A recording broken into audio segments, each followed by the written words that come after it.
Luke 6, 1 through 11. And it came to pass on the second Sabbath after the first, that he went through the cornfields, and his disciples plucked the ears of corn, and did eat, rubbing them in their hands. And certain of the Pharisees said unto them, Why do ye that which is not lawful to do on the Sabbath days? And Jesus answering them said, Have ye not read so much as this, what David did when himself was hungered, and they which were with him? The disciples' action was not in itself illegal, but the oral tradition held that they were breaking the Sabbath. How he went into the house of God, and did take and eat the shewbread, and gave also to them that were with him, which is not lawful to eat, but for the priests alone.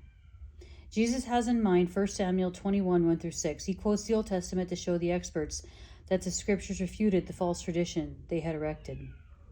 And he said unto them, that the Son of Man is Lord also of the Sabbath. Having already asserted his prerogative, like God himself, to forgive sins, Jesus now assumes the right to interpret the Old Testament in a way far different from that of the religious leaders of his time. And it came to pass also on another Sabbath that he entered into the synagogue and taught, and there was a man whose right hand was withered. And the scribes and Pharisees watched him, whether he would heal on the Sabbath day, that they might find an accusation against him. But he knew their thoughts, and said to the man which had the withered hand, Rise up and stand forth in the midst. And he arose and stood forth.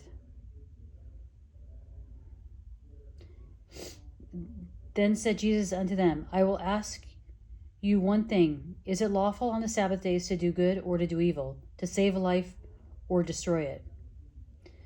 Jesus illustrates the principle lying behind 6:5. If it was one's power to do good to someone in such dire need, it would be wrong not to do so, whatever the day of week.